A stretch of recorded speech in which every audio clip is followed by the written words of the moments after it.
Siemanko, Xbox One X, wyrwane gniazdo HDMI. Chcecie zobaczyć, jak to wygląda od początku do końca? Zapraszam. Także dzisiaj będzie Xbox. Rozbieramy dziada. Słuchajcie, konsola nigdy nie grzebana, oryginalna plomba. Rzadko się to zdarza w dzisiejszych czasach, ale plomba jest orig. A i właśnie, gniazdo HDMI wygląda niby spoko, ale, zawsze jest ale, jest troszeczkę wygięte. I na przykład tym jak ruszam, a może tak zrobimy test, ruszam, nic nie dyga, a patrzcie tu. Gniazdo pracuje, więc zostało mechanicznie naderwane. I w takim wypadku można by było to gniazdo, w sumie zobaczymy, albo to gniazdo zostawię i wstawię nowe, co ja mówię, albo to gniazdo wymienię na nowe, albo zostawię obecne i będzie, no nie? Sprawdzimy stan, bo nie zawsze trzeba coś wymieniać, tylko pytanie, jak te piny wyglądają. Mam nadzieję, że temat będzie w miarę łatwy, szybki, nie będzie dramatu, nie będzie dramy. Najgorsze są dramy, które zżerają zasoby. Dobra, dawaj. O, i tu nie chce mi zejść, widzicie? Ten moment jest najgorszy w ściąganiu. Najlepiej jest wsunąć tam szpatułę. Tak fest. Moment. O, nawet ja się z tym męczę. I pyk, strzeliło. Delikatnie się kształcił plastik, ale już wyrównujemy. Także rozbieranie Xboxa do najłatwiejszych nie należy, jeżeli chodzi o ten element z czym? Z plombą. Teraz odkręcamy wszystko. Lecimy. Chodź tu, spokojnie, nie rzucaj się. Włączyłem nagrywanie? Włączyłem, 2 minuty. Dobra, jest. Także ciekawe, jak to dzisiaj będzie wyglądała sytuacja. W tej konsoli nawet nie musimy odkręcać układu chłodzącego, bo w Xboxach One S pasty, powiem wam, fabryczne są i tak spoko. Te konsole nie mają tendencji do przegrzewania się.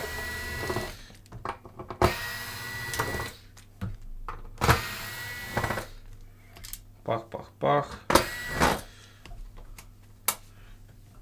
Wszystko? Wszystko. Teraz sprzęt w tą stronę. Chodź tu, mała. I górna obudowa. Pyk.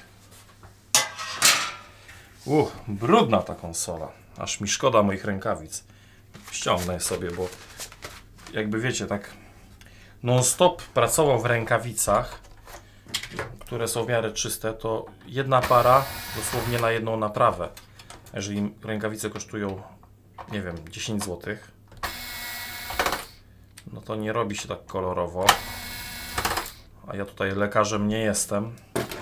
Nie operuję ludzi, serc, tylko elektronikę mam tutaj spróbować naprawić, więc lecimy.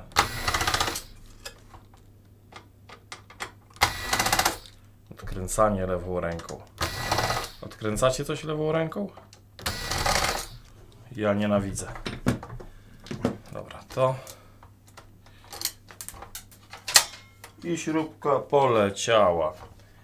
Muszę ją złapać. Pyk. Teraz tak, najpierw dysk twardy. Wypinamy dupka. Poszło. Teraz zasilacz i... Ej, chyba śruba jest jeszcze jakaś. Tak. Nie zauważyłem tego niestety. Przegapiłem. I tak bywa, nie? Że czasami, choćbyśmy patrzyli, to pewnych rzeczy nie zobaczymy. To teraz lecimy napęd. Pyk. Zasilacz i szpatułką go wyciągamy. Musimy wdusić tam to zabezpieczenie. Zawsze się to źle odpina. Kurde, powiem wam, ten, kto to wymyślił, to niech go gęś kopnie. Tu chodzi o to, że trzeba ten plastik przepchnąć w tą stronę, o tu, i dopiero podnosić. Ciężko to schodzi. Teraz co jeszcze? O, może tak, plasticzek i blaszka. Blaszka jest tutaj najgorsza. Zawsze się zastanawiam, po co oni to dali? Po to, żeby denerwować ludzi i żeby tego nie rozbierali, bo element nic nie wnosi do tematu. Teraz cyk. Płyta główna wyciągnięta. Ile nagrywam? 5 minut. No to przy takich w miarę sprawnych ruchach w 5 minut można powiedzieć, że mamy wyjętą płytę główną. I teraz tak. Sprawdźmy jak nasze gniazdo. No nie jest. No stąd wygląda w miarę spoko. Czy piny się ruszają? Czy one mają tendencję do zerwanych lutów? Nie widzę. Idziemy na minionka. Minionek prawdę powie. Bo coś tu dziwnego się zaczyna rysować. Ale centralnie gniazdo jest wygięte. A klient podał, że uszkodzone gniazdo HDMI. I wszystkie piny są polutowane. Ale jaja. A całe złącze jest przegięte. Sprawdźmy jeszcze pod mikroskopem. Może tam w środku, w języku będzie coś nie halo.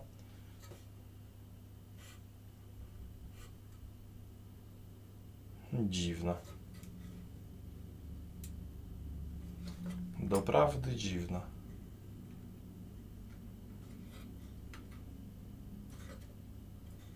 Ale rusza się ta konstrukcja.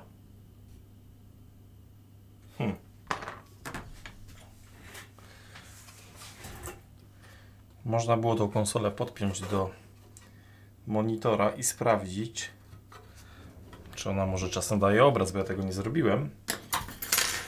Więc w takim wypadku nie zaszkodzi, bo głupio by było lutować gniazdo bez sprawdzania wcześniejszego.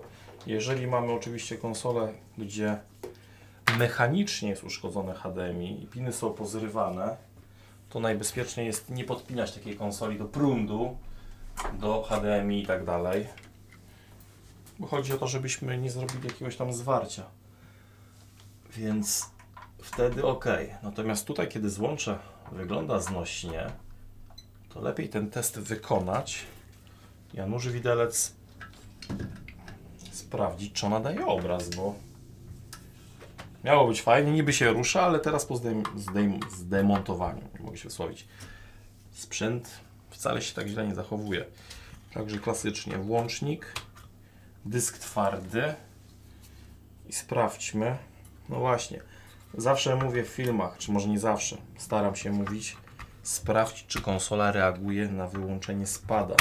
Jakby ona nie reagowała na wyłączenie spada, to co tu dużo mówić, to sprzęt ma problem z dyskiem twardym, a nie z gniazdem HDMI. Jest to no, źle interpretowane przez klienta, który nie wie do końca co i jak, ale po to jest właśnie serwis, żeby, co by tu dużo nie mówić, zweryfikować te czynności i upewnić się, co jest uszkodzone. Także teraz tak, odpalamy Corada, Bach, COM, Enter, cyk, 12 i jeszcze podgląd, Bach, Bach, Bach i odpalamy go. 1 A pobiera, 1,3. Pad by się przydał. Pad by się przydał. Chodź tu, baby.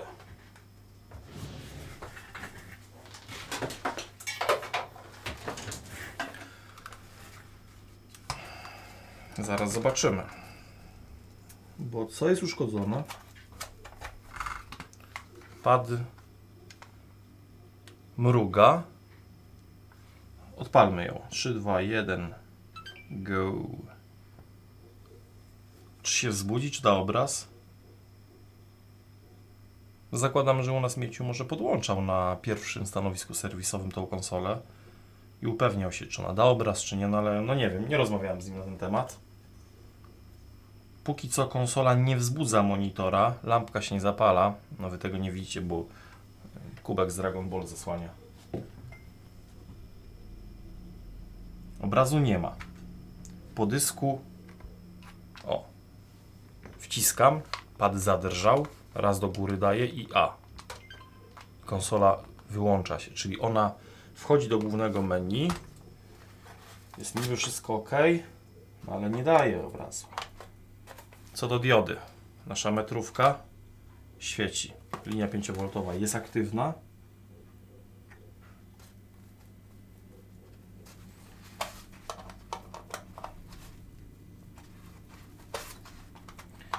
Jest szansa, że wiecie co, te gniazdo niby jest polutowane, ale w środku ten język, on pracuje za bardzo i te piny nie dolegają, bo ktoś szarpnął za kabel HDMI i mimo wszystko uszkodził gniazdo. Bo tu trzeba się skupić na tym.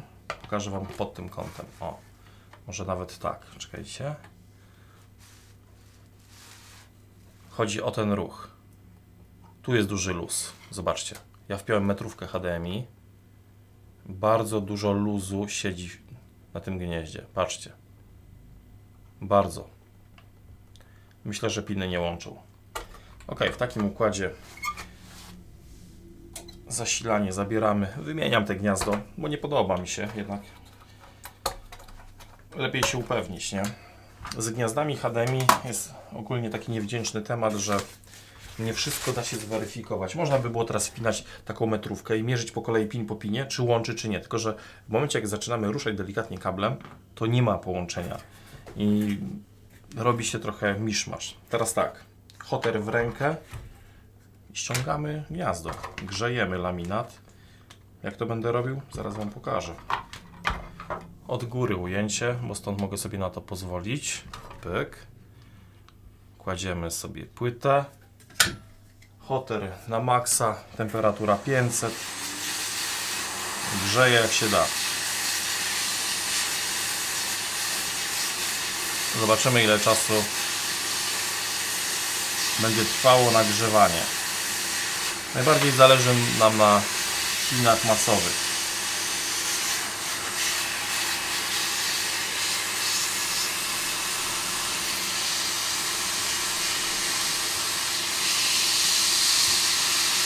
Już się rusza coś. Tak, poszło. Gniazdo zdemontowane. Teraz przydałoby się oczyścić cynę z pól masowych. Więc techniki oczywiście dwie. W tym wypadku, żeby nie wydłużać, to wiecie co zrobię. J-hoterem biorę odsysak. Przy czym najpierw jeszcze zmieszam cynę z drugą, żeby łatwiej mi to poszło, żeby lepiej to wyglądało, bo ta cyna ogólnie jest mocno niewdzięczna. Więc lepiej jest dodać trochę topnika, potem trochę cyny, zmieszać to i ta robota ma lepszy wydźwięk. Mniej łącznie zabawy będzie. Także dodajemy topnika, cyk. Teraz nowa cyna. Temperatura tam 350 na grocie. Trochę potrzymam, poczekam aż przeleje się ta cyna na drugą stronę. Przelała się. Pyk. No i co teraz? Teraz idziemy na brzeg płyty i ja będę grzał.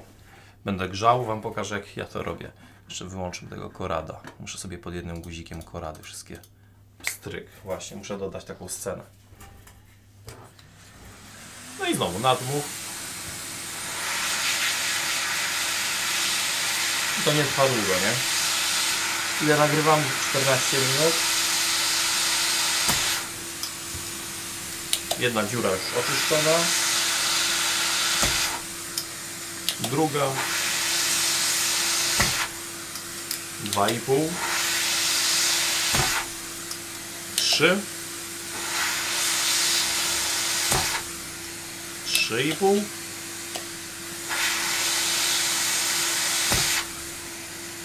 4. I mając odpowiedniego hotera, zobaczcie co się dzieje. To nie jest magia, to nie są cuda. To jest po prostu lutowanie z boksa. Pach, dziury były pełne, dziury są puste i to już jest przygotowane spoko. Jeszcze z tej strony musimy zrobić porządek, także teraz tak, cynę dolewamy i zaraz sobie ogarniemy ten temat. Plecionka też musi wejść w ruch, bo bez tego co te naprawy warte, nie? I jeszcze plecioneczka. Plecioneczka. Gdzie jest moja plecioneczka? Plecionka. No i zaginęła w akcji. Mam w takim opakowaniu z plastra. Niebieskim. Ale gdzie ja to dałem? O proszę. No. Nie ma. Jest. Tutaj. Patrzcie to. Jeden z Was oglądający powiedział: kup sobie plastry przy lepce. Do środka wsadziłem plecionkę, nawinąłem. Robiłem to z pół godziny chyba. W środku siedzi plecionka i ona teraz się nie rozwija sama. Dziękuję za tą podpowiedź. Jakże to jest pomocne. Dlatego wspominam, że jest tak czasami, że my się nigdy nie jesteśmy w stanie zreflektować na to, żeby coś takiego wymyśleć, nie? A tu dzwoni do Ciebie miły człowiek i nagle bam, bam i podpowiedział. Także fajnie. I teraz szmaciucha, szmatka. I znowu szczoteczka KT6. Odpalamy, myjemy.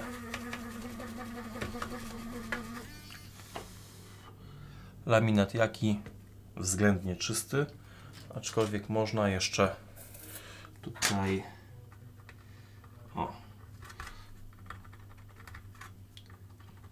ślady sceny zawsze jakieś tam zostają. Idziemy teraz na minionka i za chwilę wstawimy sobie nowe złącze HDMI z opakowania i lutujemy, co będzie, nie? Wiadomo, my jako serwisy lubimy tematy z HDMI, bo dzięki tym tematom funkcjonujemy, bo wiadomo, chodzi o jakiś tam zarobek. A gdyby nie takie, można powiedzieć, łatwe usługi, które się realizuje, to uwierzcie mi, że większość serwisów wypadła. Bo wiadomo, że na YouTubie to każdy lubi oglądać trudne tematy i tak dalej. Ale tymi trudnymi tematami nie nakarmi się pensji pracowników i tak dalej, swoich potrzeb. Dlatego to, co się pokazuje na YouTubie w filmach, to jest jedno, ok, ale to, co się robi na co dzień w firmie, to jest, można powiedzieć, drugie, przynajmniej w naszej branży, gdzie jesteśmy serwisami pogwarancyjnymi, prawda?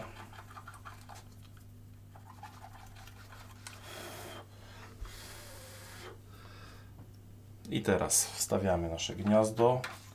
Patrzymy jak piny. Piny będą spoko. Jest równiutko. Robimy zoom. Bach. Trochę topnika. I lecimy z minifalą od JBC. Ogólnie jeżeli się lutuje gniazdo od Xboxa One S, to często ta cyna się zwiera na tych pinach pomiędzy nimi. Nie wiem skąd to wynika, ale tak przynajmniej z mojego doświadczenia mówię, nie? Każdy ma swoje jakieś doświadczenia. Ile ja mam temperatury? 300 stopni. Dajmy więcej. 350. I mówię, każdy ma swoje doświadczenie. Dlatego często mówię, że jak ktoś coś komentuje i tak dalej, to zwracajcie uwagę, że ja pokazuję mój pogląd, mój punkt widzenia i nie mówię, że tak ma być robione. O, już jest zwarcie. Trochę ta minifala jest za duża. No i wracając do tego poglądu, tego się trzymajmy. Każdy robi swoją robotę i tyle. Raz lepiej, raz gorzej. I lecimy.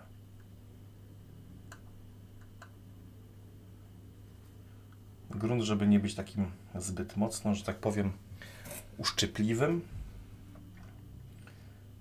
Wiadomo, czasami takie interakcje, w które się wchodzi z piszącymi, są ciekawe, ale czasami to leci za daleko.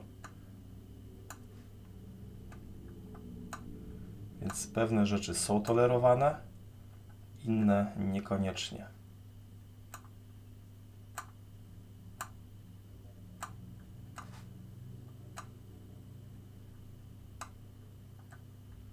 Dobra, te piny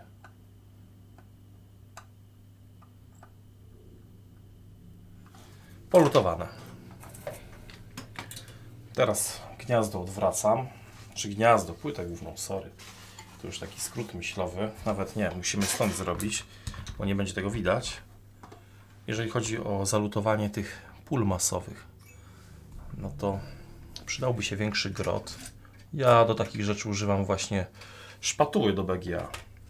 Szpatuła niech się nagrzeje i teraz dołożymy cyny i jeszcze i tak użyję hotera, żeby dogrzać odpowiednio te piny.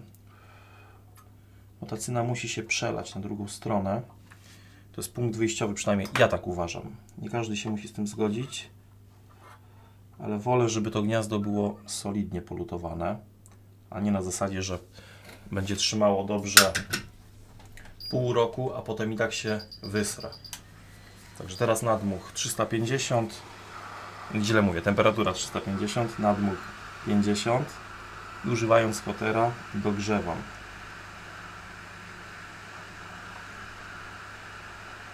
I tak na spokojnie, cyk, zabieramy. Tam powinno być widać cynę, że ona jednak wpada, no ale na tym ujęciu no, nie pokażę Wam tego. No, ostrz.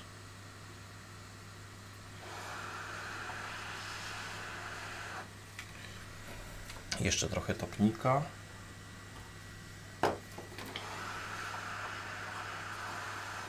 Dobra. Szmatka i znowu KT6. Wcześniej używałem zawsze tej terpentyny, ale ta ostatnia terpentyna, która nam przyszła, po prostu zbyt wysusza mi dłonie, palce, wiecie, to wszystko jest za suche, denerwujące. Więc KT6 jest w tym wypadku lekarstwem. Polutowane, polutowane. Lutowanie fabryczne, lutowanie z Poxa. Odwracamy i sprawdzamy na minionku w zasadzie, nie? Na minionku, czy cyna się przelała. Jak się przelała, to jest spoko. Jest przelana? Jest przelana i to z nadmiarem. Spoko jest. Teraz myjemy piny od gniazda HDMI. Szczoteczka, chodź tutaj. I znowu. Naprawdę szczoteczka soniczna do mycia takich elementów. Ja jestem zdumiony, że przez tyle lat używałem klasycznej szczoteczki i się męczyłem.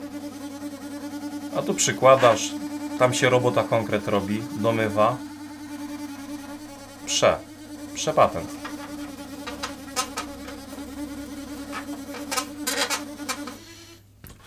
Jeszcze teraz kompresorem poczęstujemy gniazdo. Wypchamy zaległości topnika.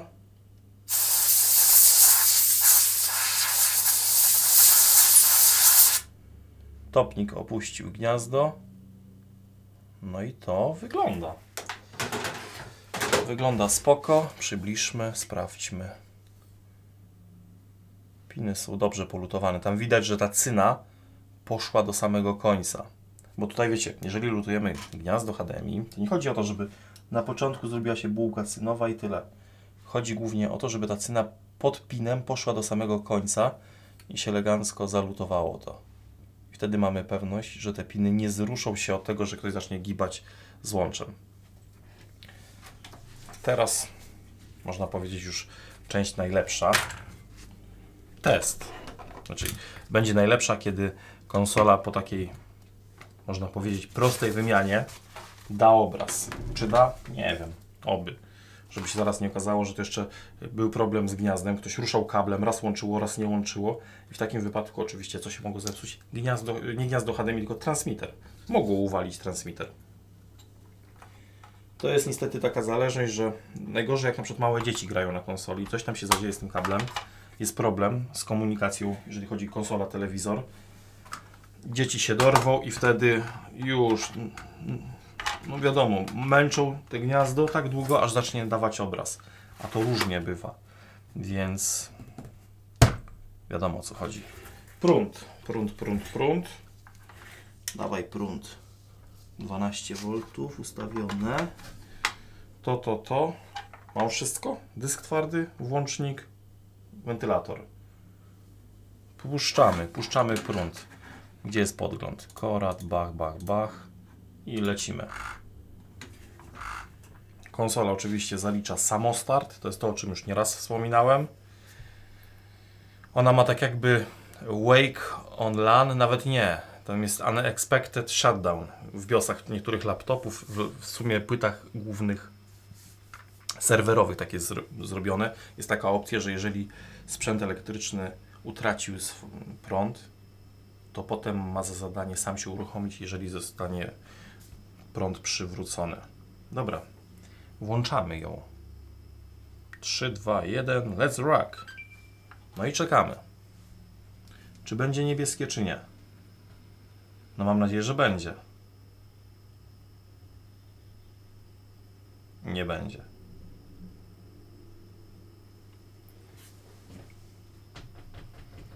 Chyba transmitter jest jeszcze uszkodzony. No bez jaj.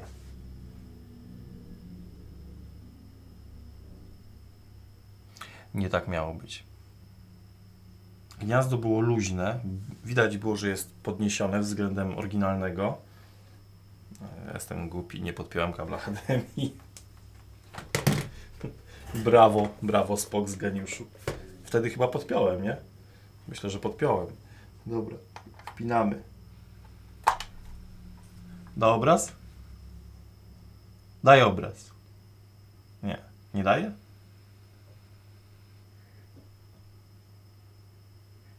Nie ma.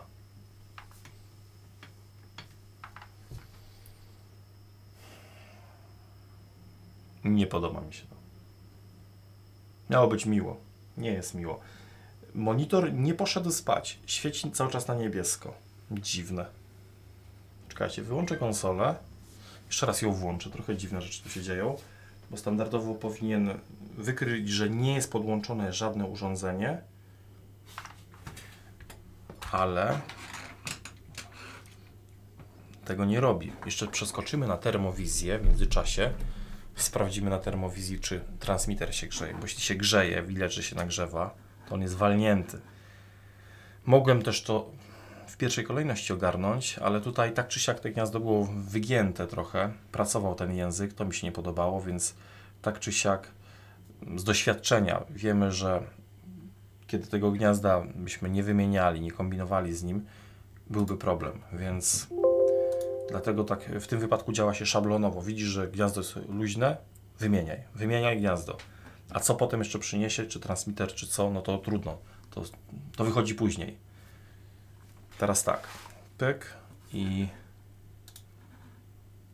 odpalamy ją jeszcze raz. Zobaczymy. Ale monitor się nie wygasił. Coś jest dziwnego, bo kontrolka na monitorze jest niebieska. On jest cały czas aktywny. Nie powinno tak być. Mały, co ty mi tu robisz? Co jest grane? Monitor powinien iść spać, a jest niebieska dioda, jest wzbudzony. O, teraz jest spoko, nie podłączono kabla, dobra. Wyłączmy ją jeszcze raz. Dawaj. Wepnij, uruchom, tak jak tego sztuka wymaga. Odpalam. Próbujemy. 3, 2, 1, go.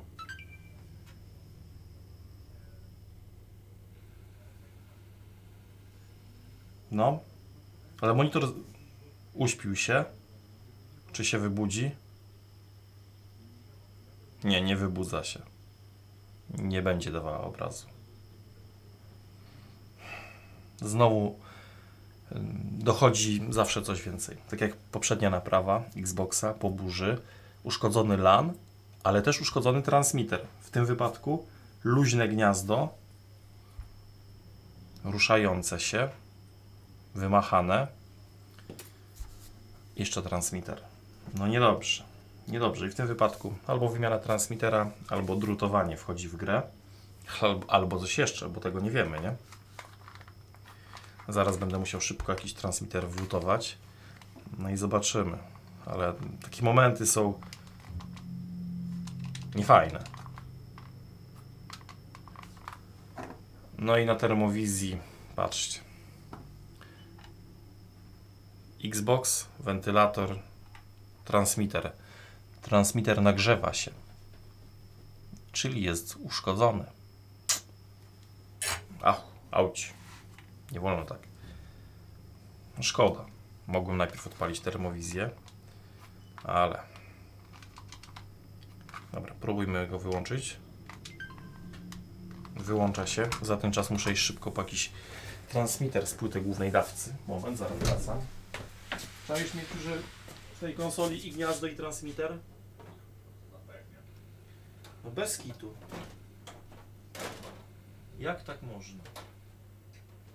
Jak tak można? How dare you?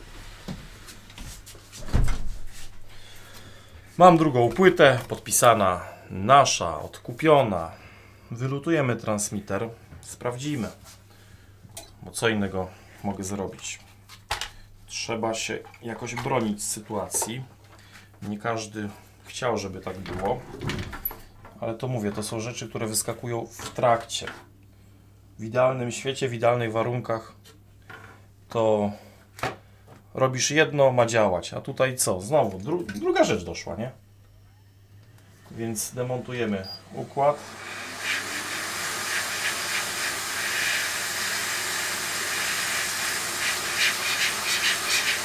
Okrążnymi ruchami. Poszedł.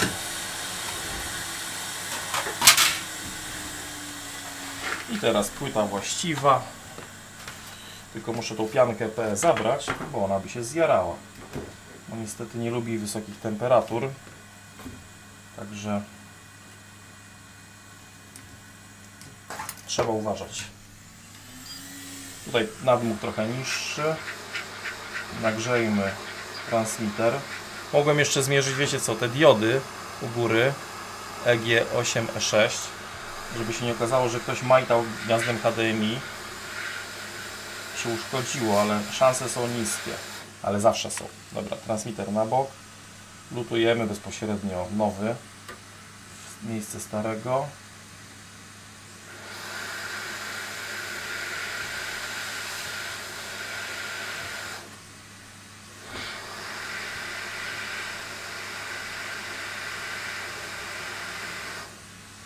Pyk. Jeszcze objadę dookoła piny.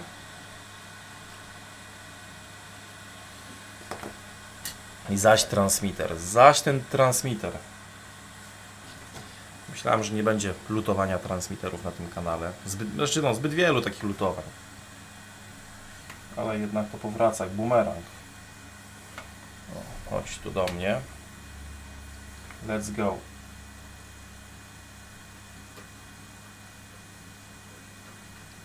Pyk. Druga strona.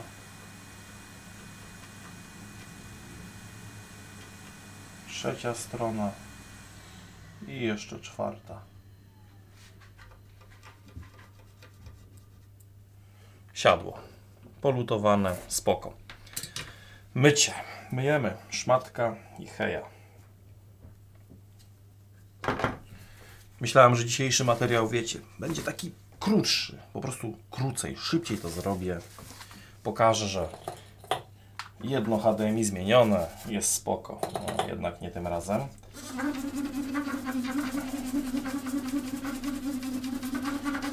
Ale...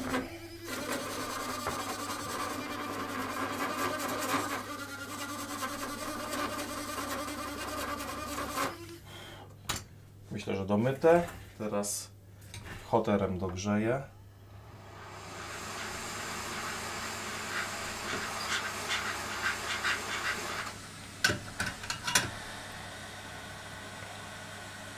No prawie jak fabryka, ale prawie, zawsze jest prawie. Możemy jeszcze tam doczyścić w brzegach.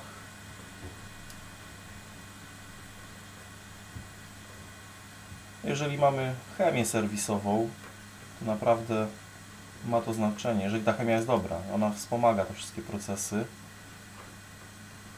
Zaraz sami zobaczycie, że będzie to lepiej wyglądało.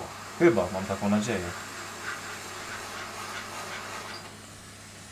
No jest lepiej, tylko trochę są mazy. Dlatego my, jak używamy właśnie KT6, to lubię go za to... Czekajcie, ostrość jest w tą stronę. Ojeju, ale trzeba podnieść. O, płyta jest tak jakby brudna, są ślady, jasne. Wtedy większe połacie myjemy naraz. Dmucham i zobaczcie, jak jest. Wygląda laminat naprawdę odpowiednio fajnie. To jest to. To mi się podoba. Ma to ręce i nogi. Często o tym mówię. Jeszcze teraz na sam koniec zmierzmy te diody od zabezpieczenia. Może jakimś cudem tutaj jest zwarcie do masy. Miernik ustawiam w tryb brzęczyka. Jedną bagietę, końcówkę pomiarową. Wiem, że niektórzy nie lubią tych określeń bagieta. Tutaj mamy masę. Sygnałowe. Jest gitara, tylko ostrości brakuje. O. Pyk. Wszystko jest w normie. Nie ma lipy. No to jeszcze raz. Płyta już w miarę wystygła. I zobaczymy tym razem, jak da obraz, ile transmitter będzie łapał temperatury.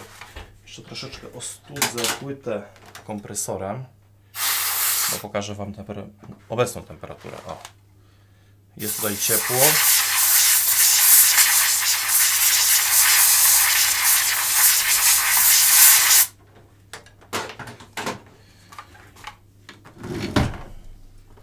Ale wracamy. Wracamy do odpowiedniego ujęcia. Bach. Prąd.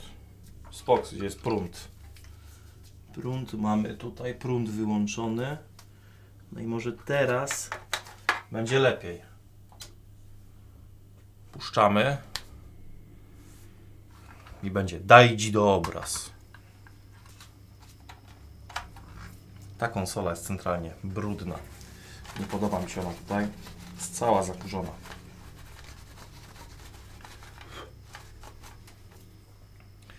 I teraz spróbujemy ją włączyć z włącznika. 3, 2, 1, go. No i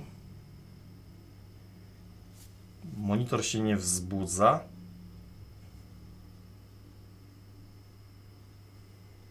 Nie wzbudza się. Wpiąłem nie do tego HDMI, ale jestem parówą. Pokażę Wam. To są takie mega błędy. O, tutaj wpiąłem.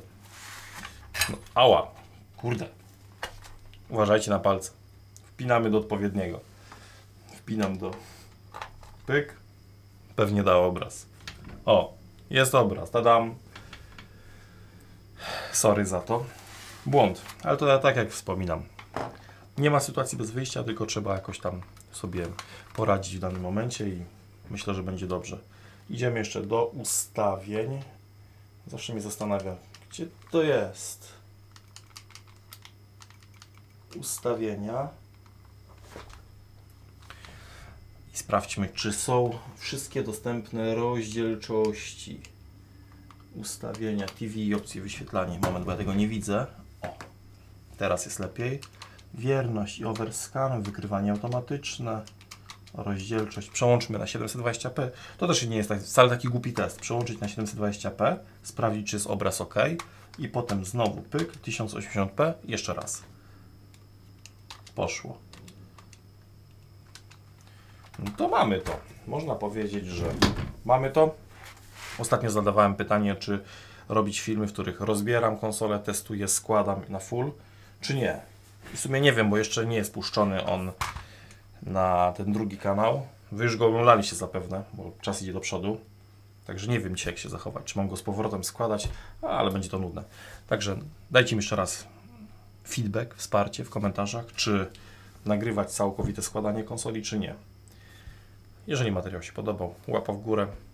Ponoć tych łap w dół nie ma, nie wiem, ale chyba są. Jak coś to łapa w dół, komentarz mile widziany, subskrypcja. No i dzisiaj mamy 40 minut, złożenie konsoli to jest liczmy 10 minut na spokojnie, więc do następnego. Był z Wami Spox2. Yo!